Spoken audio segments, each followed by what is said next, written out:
take me very seriously. And so like I felt like I was kind of playing a role, and there was a concern that if I went like off script, that things were going to go poorly for me in my campaign, that like the press was going to look for any reason to just fucking ignore me or whatnot. And so it was like, well, like let's not give them those reasons. Um, Exactly. and Which is then kind of bullshit within itself, you know, but it is what it is. oh yeah, I mean, I'm so grateful to independent voices who, you know, like mainly podcasters or people that just use their own judgment, who said, "Hey, this Andrew Yang person has some really interesting ideas," and I did not feel that to the same extent. I think that's one reason why you and I wanted to talk, is that, you know, if you have an hour to sit and talk to someone like a human being, it's just a very, very different format than if it's like you have a 5-minute cable news segment. I'm going to ask you 4 questions. Half of them are going to be antagonistic. You know, like you just feel like you're just going to be like, like dodging, like, you know, like bricks thrown at you, like, you know, figurative bricks, obviously. So it was difficult. And the tough part, Jay, was that like I found that if I didn't embrace my humanity on the trail in some ways, then like we were never going to have a prayer. And so I needed to actually act like myself. And it was a very hard thing to act like myself. I mean, it probably seemed like that was the natural thing for me to do from afar. But it was actually Mm. very, very difficult. So, you know, I've gone through this a lot on my end, you know, and obviously we're speaking in 2 3 minute sound bites. So, you know, the sports world, which I think is a microcosm of you know, your arena to a degree with the way media works. It's so interesting to me, you know, how, and I was talking to John about this before, who is so great at setting all this stuff up with you. He's incredible, by the way. He's a good get.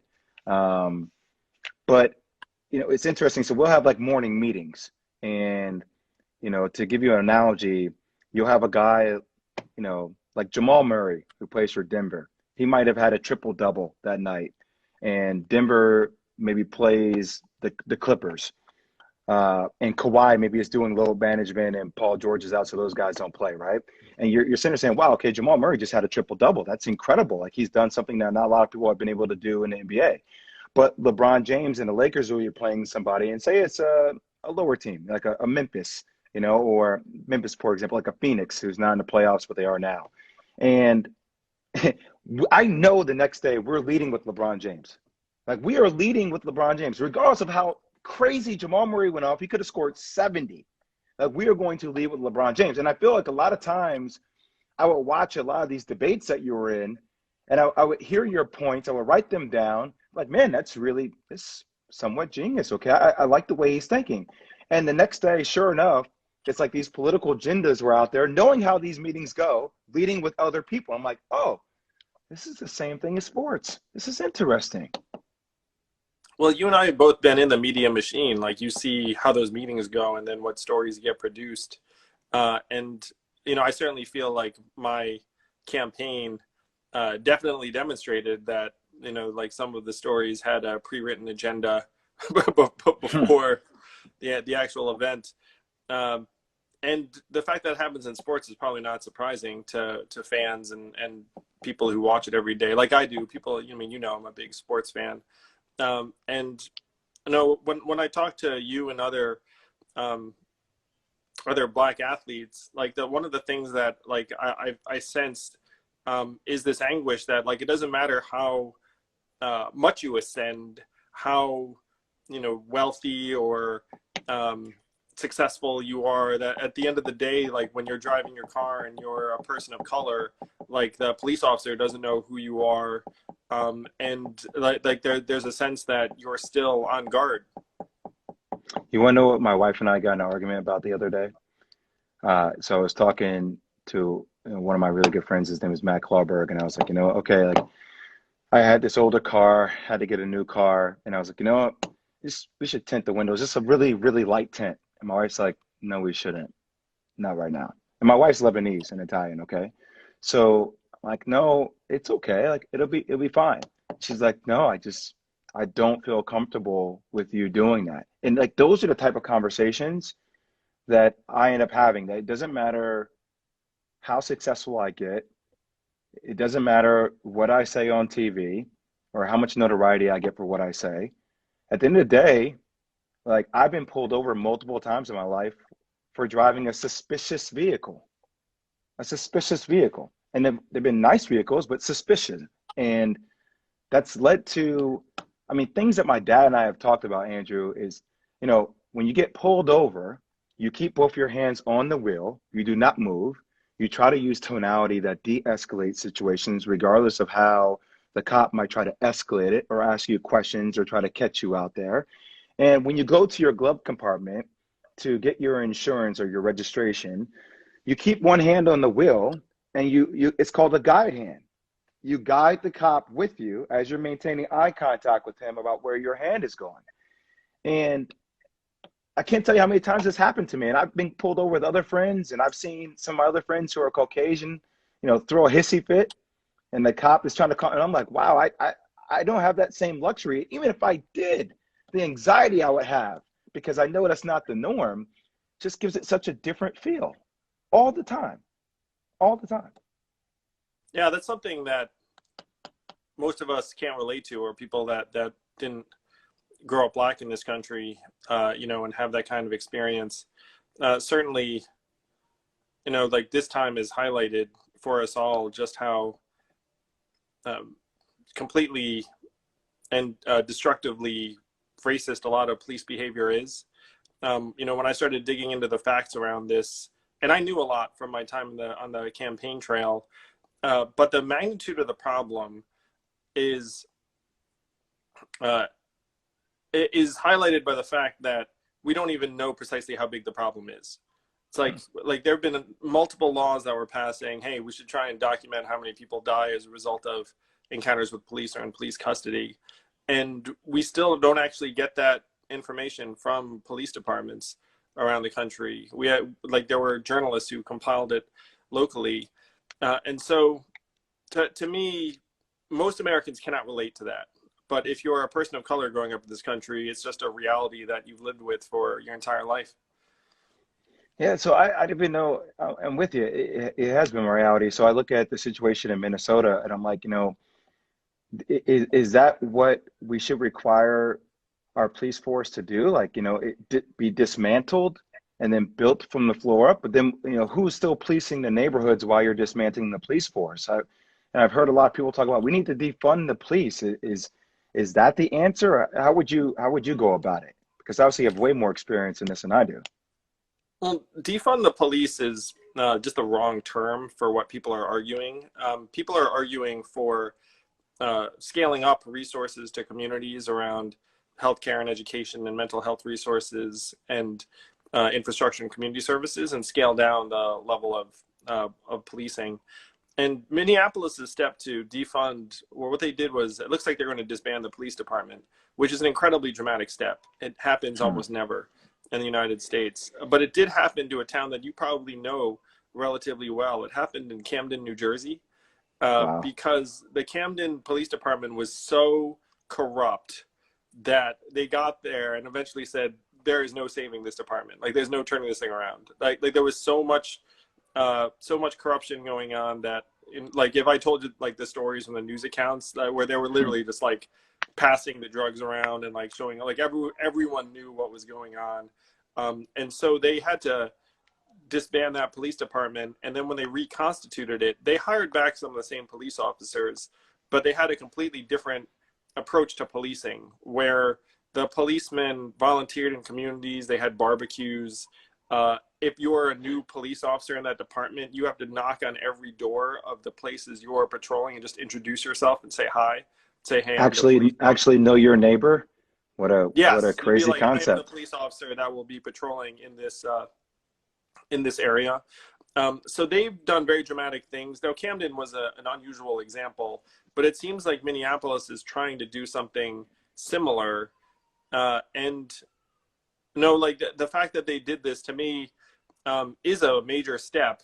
And other communities are going to look at this and say, wait, like that's actually even conceivable, because most of us can't imagine a police department being disbanded, but it has happened multiple times in the US.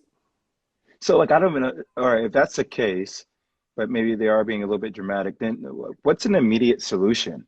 Like obviously I see a lot of activation around uh, local legislation where people are like, who's your district attorney?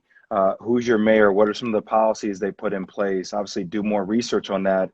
Is that the immediate answer, to go more grassroots and try to have more people that look and sound like minorities in government positions?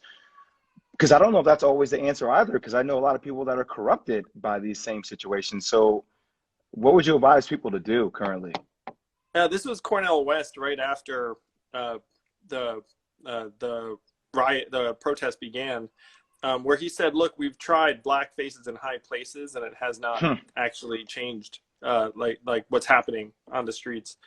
And so there are a number of big changes that are being proposed that would move in the right direction. So number one is use of force rules, saying, look, no chokeholds, de-escalate, use of force, exhaust every other alternative, just change the rules and standards. And that apparently would have a very dramatic effect on fatality rates. Having greater federal oversight, because the local district attorney is not going to want to pick a fight with the local police officers. Like, the local police officers are some of the most powerful people in the community, like sometimes the most powerful people. And so you need some kind of Department of Justice oversight that has made a difference in the past. Having people that you can call that are not police officers is actually very helpful. 1 out of every 4 people that get shot by a police officer is mentally ill. And if you can Wow. imagine a police officer showing up and saying, well, you're not listening to my commands, like halt or I'll shoot, and then like something tragic happens. Instead, you send in a crisis worker and a mental health worker and a medic for those situations, who don't have guns, obviously. So that would be a change. The toughest change that I think is going to be imperative is that there are these police union rules that make it so that a lot of police aren't really accountable when they do something wrong. And police unions are very, very powerful politically and otherwise, monetarily.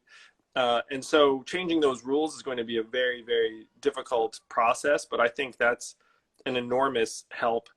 Right now, police departments get hundreds of millions of dollars worth of military gear from the Department of Defense at no charge. And studies have shown Wow. that if you get those weapons, you use them occasionally. There's actually a provision in the law that says if you don't use it in the course of a year, you have to give it back. So if you get a tank and grenade launchers, you literally are like, all right, I guess I have this stuff. And so every once in a while, you end up using it in communities in a way that leads to loss of life. So these are some of the things that people are trying to take aim at.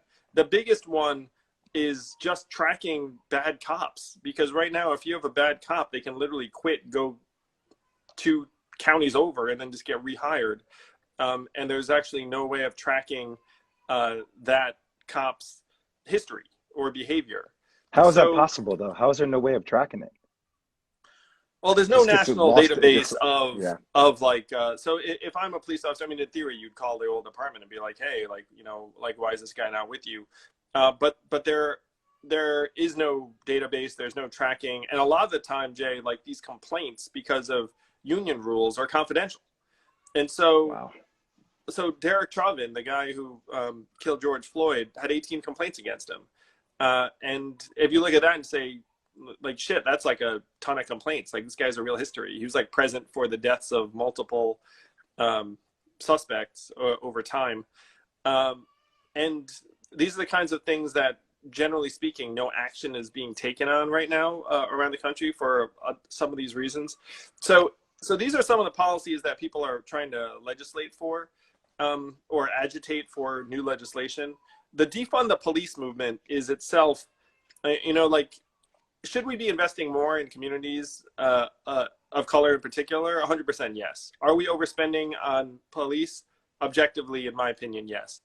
But the defund the police statement is not helpful, because it literally sounds like you want to zero out like police departments, which is not actually the goal. Okay, so come with me here. So if you're saying that defunding the police department is not the right direction, you still want to do things in the communities. I've been reading a lot about this HR 40. I don't know if you heard about that, where it talks about reparation. And it's been interesting to me, why to to read up a lot about Germany, who's become one of the most progressive countries there is in the world, by the way. And when you see signs in Berlin that remind you of the Holocaust and talk about it, and the fact that they've been paying reparation for close to 100 years to the Jewish community. And, it used to seem like such a lofty goal to me, such a lofty thing. And then recognizing that other countries have been doing it. Why is that not something that you think we're not hearing as much about? Is that just because we can't, is that a topic that people just don't want to, I don't even know why they wouldn't talk about this, because I rarely hear it and then it loses steam. HR 40 is a great effort in Congress to try and examine what the heck reparations would look like in practice. And I've read Ta-Nehisi Coates and other people who argue really compellingly that reparations is something that's owed to descendants of slaves in the U.S. And you can't argue with the fact that this country was built on the backs of slaves. So the fact that other countries have done it is awesome, and the fact the United States is not at this point really having a conversation about that is something that I hope will change over time. To me, one of the goals that has to be to try to eradicate poverty right now for everyone. And then I think we can look at reparations very seriously. To me, reparations is more possible in a country where people feel like their needs are being met. Do you think that your strategy currently for the time that we're in would have been beneficial? How would that have worked? People say to me all the time, Jay, that it's like if all of this shit had hit the fan, like 10 weeks earlier, I'd be the front runner today. I mean, yes, you would be. Yes, you would be. That I hear a lot of.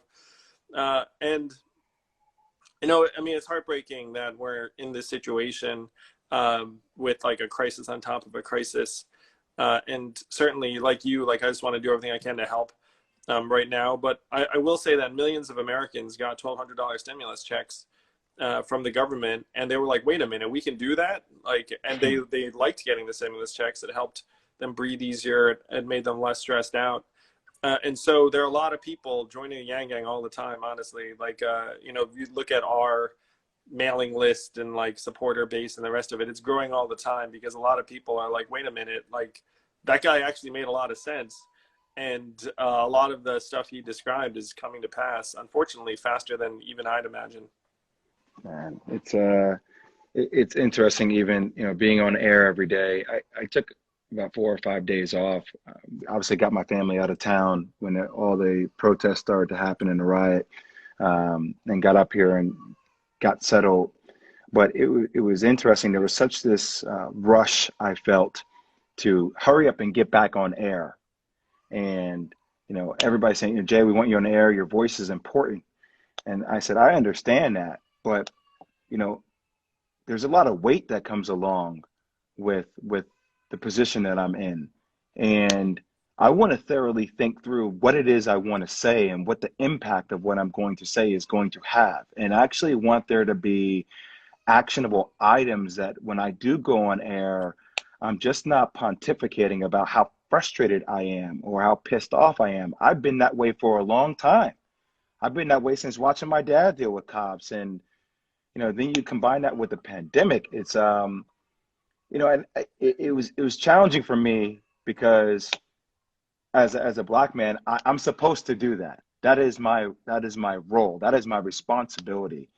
And trying to work with people on a day-to-day basis to help me think through what it is I want to say and how I want to say it. Collection of data.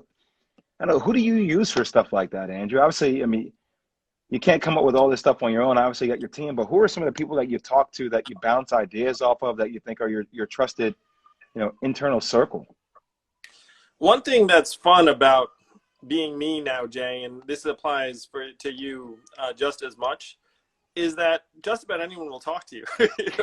So in your case, if you reach out to Campaign Zero or Police Equity or frankly these Black activists who've been trying to figure out, okay, how the heck do we make the police less lethal for people of color? The evidence and research and the policies I just listed to you, they're not mine. They're from Campaign Zero. These black activists, DeRay McKesson and Samuel. I'm gonna mangle Sam's last name, but It's okay. I'll look it up. Campaign Zero. I got yeah, it. yeah, no, man, I'll send you the links and the info.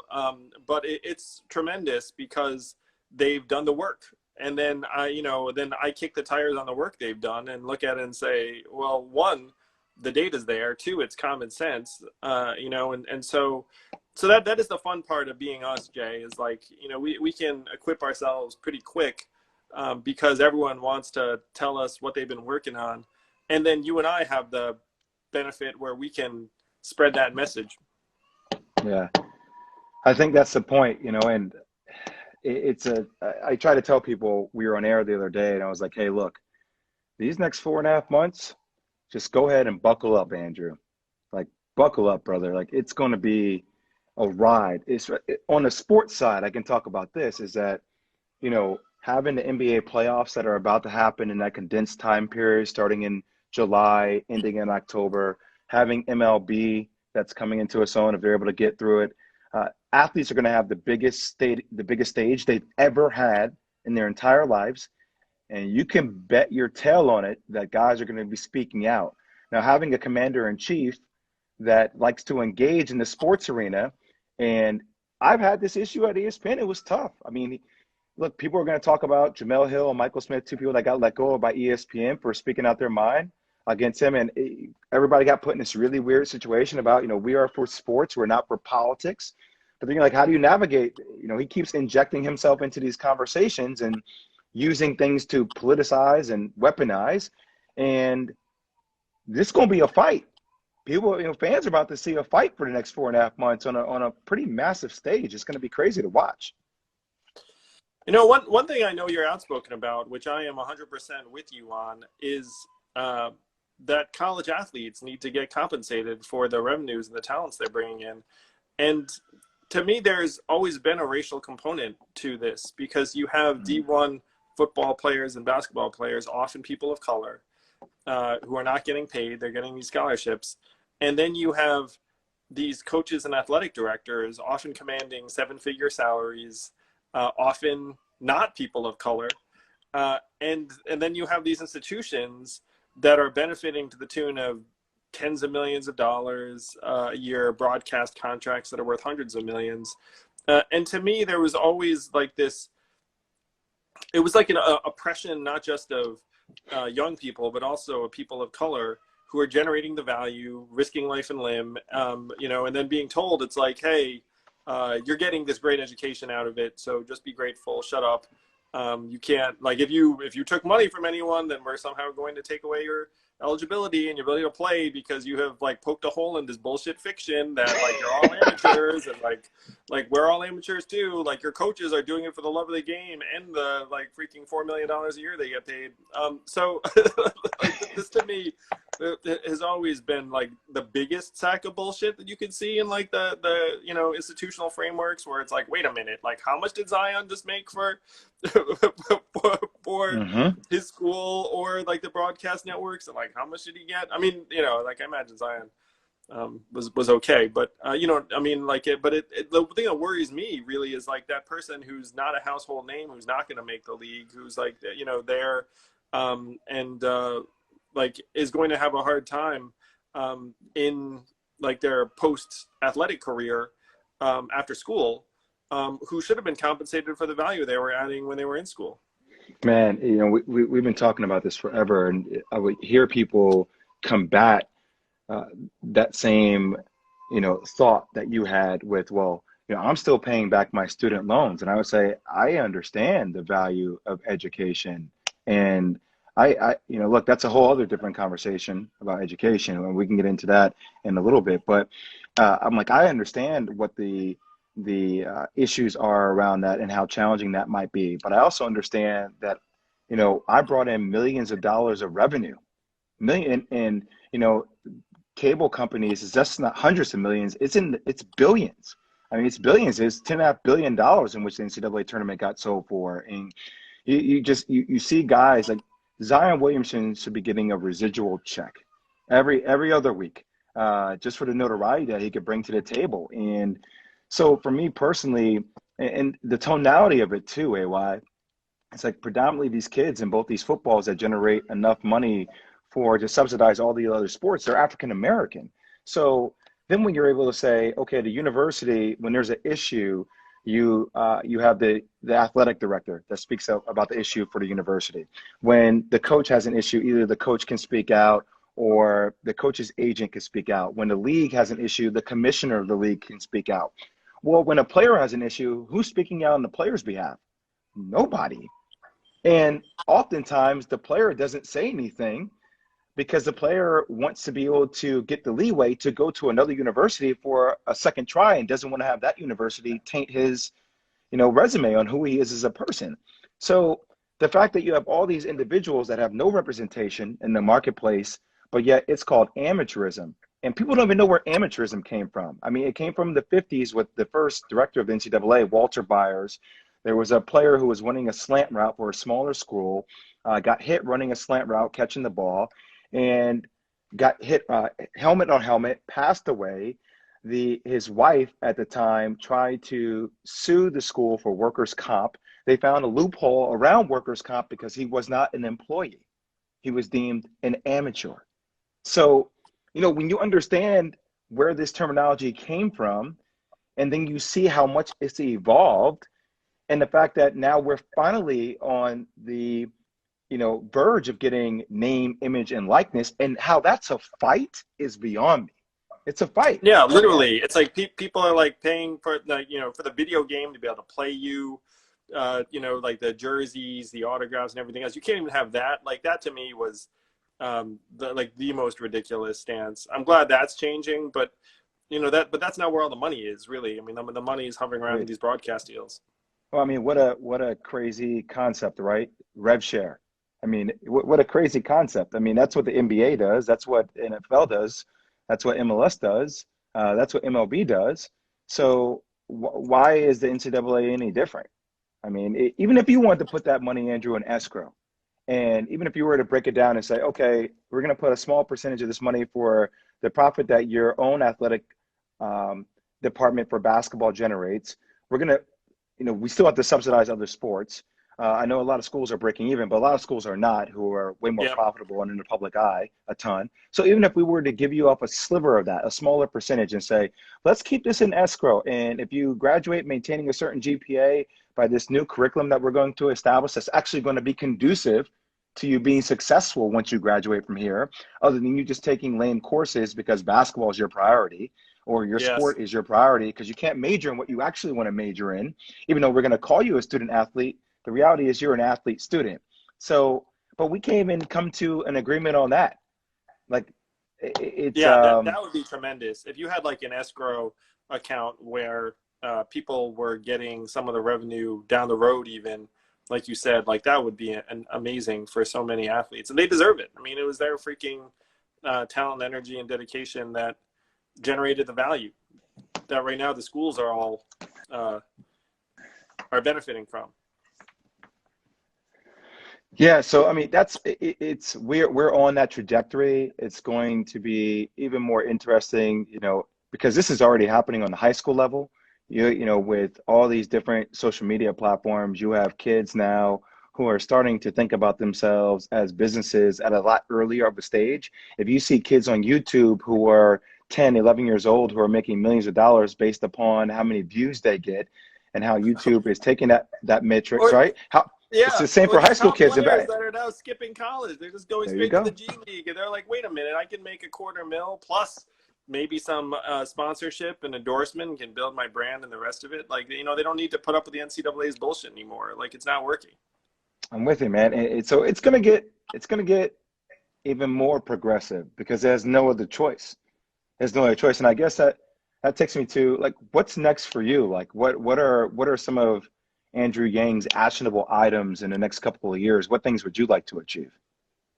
I want to achieve so much, Jay, because we're falling apart. And one of the things that this actually ties us back to what you were just saying, we're in like the age of institutional failure. If like you look up and you see an institution, it is not doing very well right now. And our trust in institutions is also collapsing.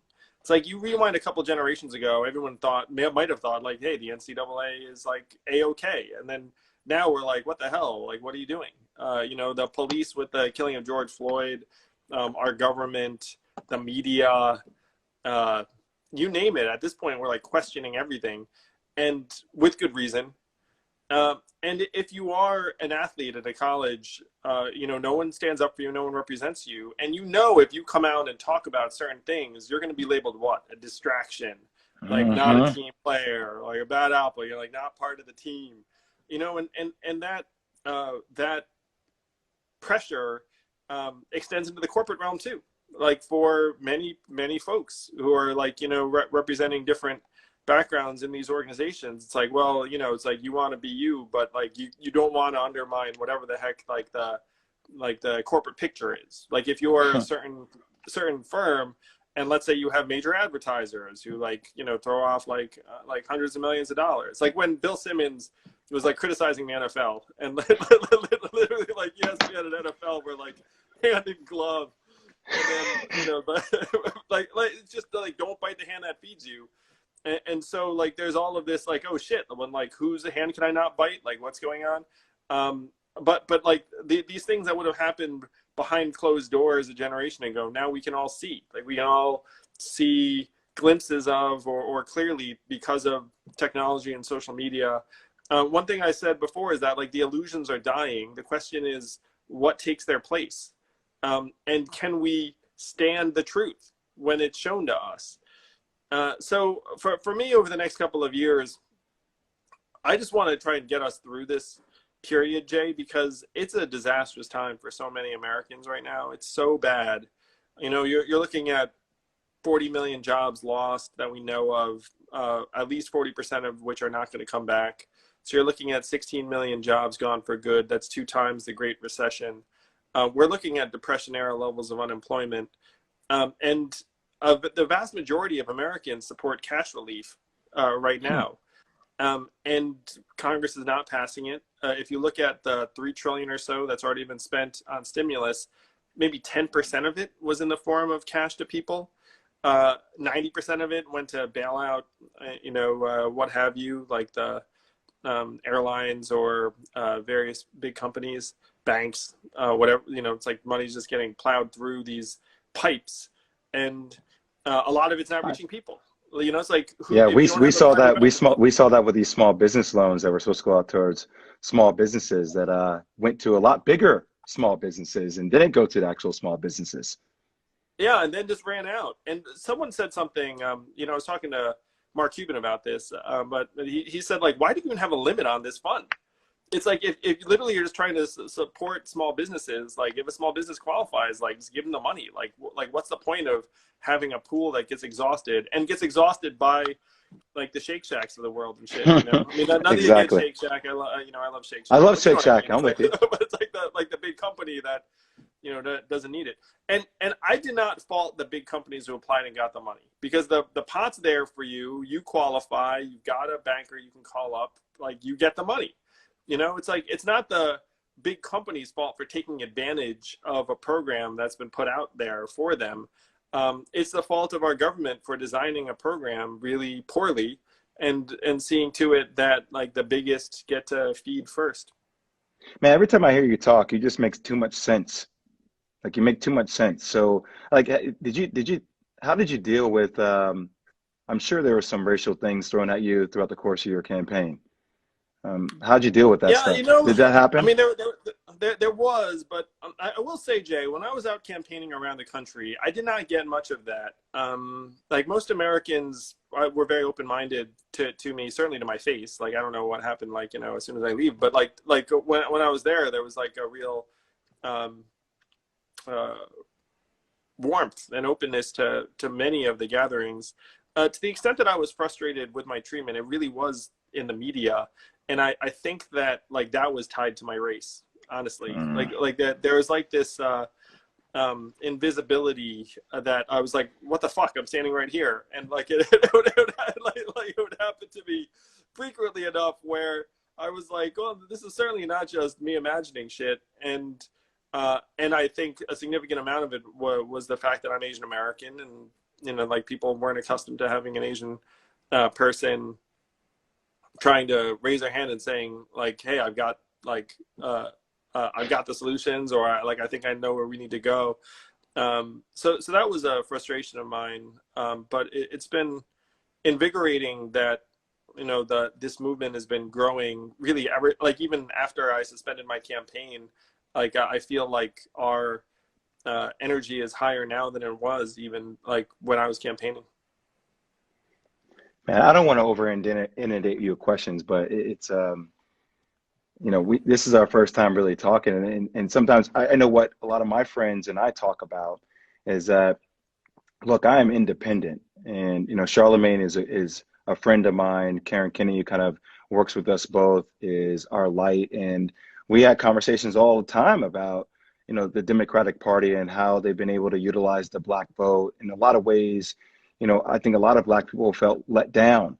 Um, is there a chance for a third party that potentially could be established one day, AY? And maybe is there a way, how would you filter out having better candidates? I'm not saying that our candidates that we have, Joe Biden, is lacking. That's a whole other conversation that we can, I'm not sure we can even get into that.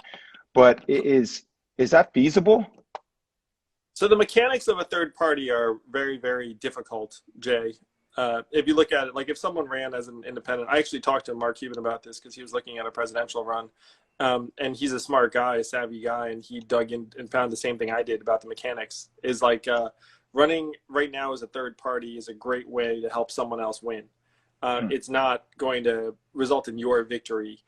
And that's the reality right now that I think we need to change, because I think the two-party duopoly is destroying us in some ways. I think there are many people who do not feel like either party speaks for them. Right now, people who identify as independents, which I think you may identify as, outnumber either Democrats or Republicans by the numbers. But there isn't a party for you, so you're just like, all right, I guess I'm going to choose one of these two. And so the big reform that would help us advance politically is ranked choice voting, where if you could just say, look, here are a few people I like Yang first, and then you know, Joe second, and then Elizabeth Warren third, or whatever the list is, and then people wouldn't feel like they were forced to vote for a particular person. People wouldn't feel like they were ever going to waste their vote, and then you could have people's true preferences get laid out, and it would make politicians much more responsive and politics much more dynamic, because you'd wind up with like a more parliamentary system where you'd have splinter parties that then had like a degree of support. So if you had ranked choice voting, then you could potentially have more parties. But the way it's set up right now with just this one vote, use it or lose it, or not, it's like it's called like first to the post, like first to 51% is the technical term for our current voting system. Is very, very hard for an independent party right now. And you know, that's just the way our system's set up, which is not deliberate. Like the Constitution has zero language about, oh, there are going to be two political parties. Like, and there were points in the past where there were multiple political parties. Like there were major parties that now don't even exist, like the Whigs. You know, no one even like fucking thinks about the Whigs, but if you like rewound, like that was like a big deal. So so that there's a need for dynamism in our political system, but it's unclear where that comes from. And there are a lot of people like you, and maybe Charlemagne and maybe others are looking up saying, like, we need like a better system than this. Like I went through the Democratic nomination process, and like on one level, I really appreciated the fact that, you know, I was included in stuff, you know, like, and like had in some ways like a, you know, like a fair shot.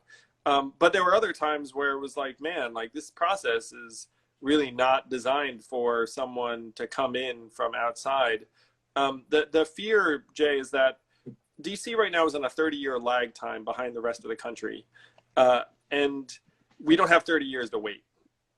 And that's just the situation we're in, where if someone like me wanted to try and make changes in the Democratic Party, it would take a significant amount of time.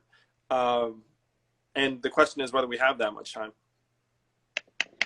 I mean, yeah. That is the question. So looking at the reality of the situation, I mean, is Joe Biden going to have a black woman with him to be the vice president of the United States?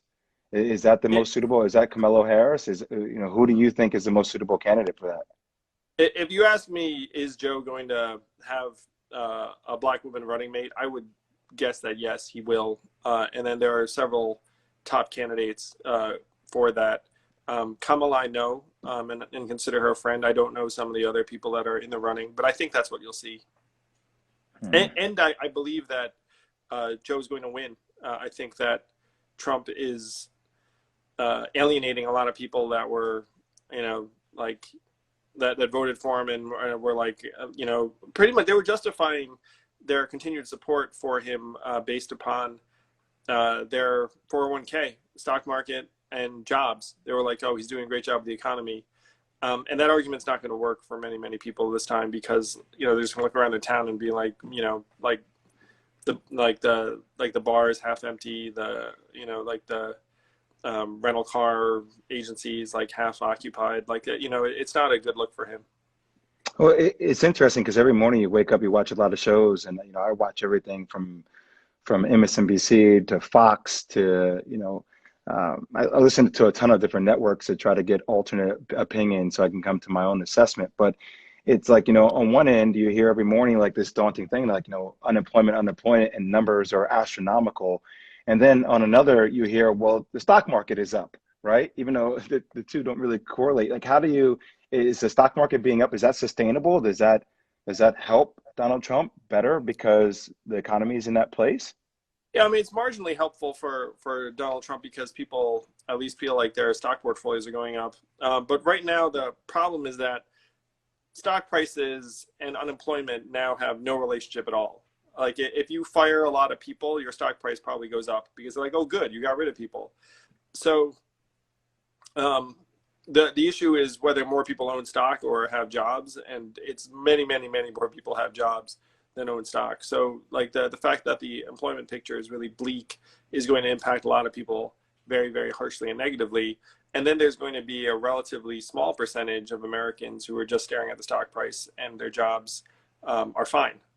And that describes you and me, obviously, but it does not describe the majority of Americans. About half of Americans own no stock, so they don't care about stock market prices.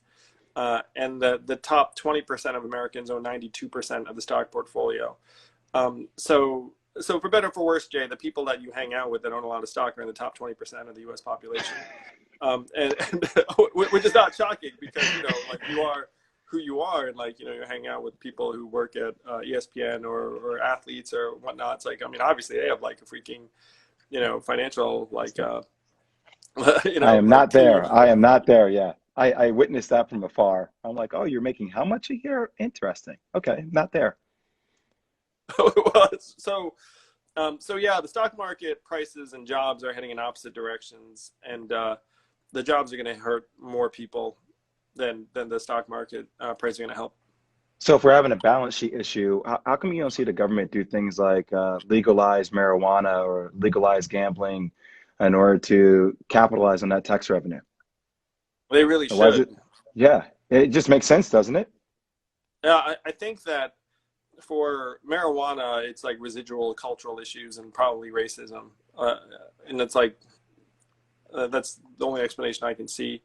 Um, Gambling is a different issue. There are some corporate interests in gambling who like the current state of affairs, where they profit from having gambling be legal only in like very expensive licenses. Hmm. Yeah. Well, it's going to Though, be. though I'm for legalizing online poker, that's for sure. Like that makes no sense. Where it's because like then right now you can still gamble. You just have to gamble through some weird offshore site, and that's lost tax revenue. It's less safe for people. It's like not as much transparency around the odds. Like you don't know if they're cheating you. So that one we should do for sure. Are you a poker player? I mean, I know how to play. I'm not like someone who's sitting there like making the magic. I have friends who are very high level poker players. Like I don't know if like Daniel Negreanu. He was like a Yang Gang. I heard of him, yeah. Had an event for me in Vegas, which I appreciate. Um, yeah, there's so yeah, like I mean I understand it, but like a lot of friends are really into it though. There's like this like overlap, I'm sure, between like sports and bettors and Uh, you know, like you should have seen how many times when I was in college, my friends would be like, you know what the spread is tonight? I'm like, what? Stop. No, I don't want to. Why would you tell that to me? I'm around a lot of degenerates in that way, but they're my boys. So that's what it is. well, one of the things I admire so much about you, Jay, is that you were like the highest level athlete in high school, college, #2 overall pick, you know, and then you went through like a ton of adversity and now like reinvented yourself, you know, as like a TV personality, commentator, business person, and everything else. And like I know a lot of former athletes, and it's really, really hard for many athletes to find like that next chapter or like the next set of things that they do. So the fact that you've succeeded at such a high level already and you have like so much ahead of you, I mean, like you're a tremendous role model. Oh, thank you, man. And I really appreciate you allowing, me to ask you those questions. I feel so much more informed going back into the world. And it's, for me personally, AY, it's like, seeing you on your journey, I find a lot of similarities, right? It's you going through, and I just want to give credence to you here and for people listening, to do what you're doing, it takes a lot of courage, right? It takes a lot of courage. And I've always felt that you spoke, when you spoke, it came from a place like, this is how I feel. And I'm sure there are a lot of moments that, due to the lane in which you were running, that you had to think through a lot of different obstacles and challenges about maybe what the system wanted you to do as opposed to what you wanted to do. And I'm sure that was difficult and difficult to navigate, but ultimately, man, like you are courageous for stepping yourself out there and, your family, and speaking out for what you believe in. And that from somebody who's had to learn how to do that in front of the public, like I had to find out, I think the reason why I am the way I am today is that I had to find out who I was as a human being in front of the camera. And I had to recognize that that is an ongoing process. And sometimes you might get lost in debates or things. And I'm quick to tell people if I was wrong. I'm quick to tell people what I've learned, because I want you to enjoy this ride with me, because you're on the same journey. You today, it's completely different, I'm sure, than you 2 years ago. And if we're lucky enough to be here, man, we'll be remiss if we didn't pay attention to the things that are happening along the way. So I commend you for that, brother. I really do. Thank you, Jay. Certainly, it's all about discovering our own humanity, and in our case, we're doing it in front of a lot of people, which is its own process.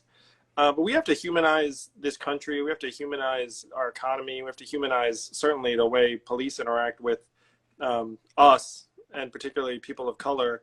That's really the challenge in front of us. And like you and I have succeeded in a way that like it's elevated you into this like machinery. And so now you like see the machinery and you're like, oh my gosh, like look at all this stuff. Exactly. And then you're like, how am I going to humanize this? Like, it's actually quite difficult to humanize. But that is the project of this era. And you're going to be a big part of that. I hope to be a big part of that. But people need us because like we're getting ground up, it's like humanity is losing. And this set of protests to me is like a cry of anguish and grief and anger and passion of humanity. It's like, like one of us was killed in front of our eyes. Like, our leaders are not really listening to us and responding to us. Like we are going to make our voices heard. And I know that's going to be your job and my job in different ways over the days and years to come. Well, I look forward to our relationship building, man. I really do. And, maybe, once we continue to evolve as a country, when we find ourselves in a little bit better of a place, where hopefully the numbers go down. I know there's been a lot of protests out there. That's also something for people to pay very close attention to, these spikes in different parts of the country. But if we can pull through, I'd love to meet up with you, man. Get you down to become a Brooklyn Nets fan. We need some more fans in Brooklyn. We have a good shot coming up. What is your relationship with them? Because I literally was like just talking to some of the Nets team. I know you obviously live there, and so you're a fan. You probably are friends with. I know you're friends with KD and some of the other players too. So like, are you like hardcore Brooklyn Nets? Well, I was a hardcore New Jersey Nets guy. Yes, that's Meadowlands, true. yes, throwback. And it just so happened that they moved to Brooklyn, and my wife and I were in Brooklyn too. So it kind of feels just very close to my heart. It's hard to be a Knicks fan these days. Hard to be a Knicks Oh, fan these dude, I days. divorced the Knicks in 2014. And then there was a period when I was like, looking for a team. And We scooped you up. We took you on a date and we scooped you up.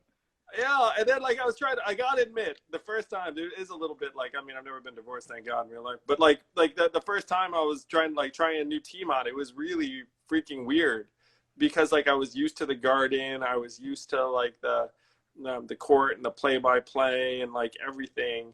And so hanging out in Barclays at first, I was like, well, this is cool. Like I get used to this, and like, but it was hard. But like, but now, I'm a Nets fan and like been enjoying it, and it's helped that the team's been good and interesting and well coached, and well managed. And now I'm actually friends with some of the owners. So like when I come to the game, like I just did, Joe, that Tsai, online. and Claire are great. They're great. Yeah, they're great, and They're great. like donated PPE and money. And I don't know if you saw this, Jay, but like remember that All In Challenge thing? It's like I gave away courtside Nets tickets with me. So maybe you'll be there for that too. Maybe we'll do some kind of crazy joint, like I'll do it with you. I'll do it uh, because we have floor seats too. So I'll do it with you. We'll do one game yeah, together, we'll and do I'll it, man. bring It'll somebody be a else too. freaking party. That would be Done. so much fun. So that's a date. It's something for us to look forward to after all of this the smoke clears. Yeah, man. Well, I really appreciate you giving me the time, AY, and I'm glad you've allowed me to give you the nickname AY too. That's pretty monumental. I love it. Again, man, vastly superior to a lot of the stuff I've been called. I'm just saying, one day if you ever get to the White House, my daughter's gonna be like, AY. I'm like, that's right. The president has a nickname. We done did it. That is right, and your dad gave it to me. All the best to you and the family, and we'll catch up soon in person, man. I'll send you some of the stuff too, because like I can tell you're into it. All right, brother. Stay safe, and thank you for all the informative stuff that you've given me, man. I will definitely check out Campaign Zero for sure. Excellent. Thanks, Jay. All the best, man. All right, Talk to you brother. soon, brother. All right, brother. Take care.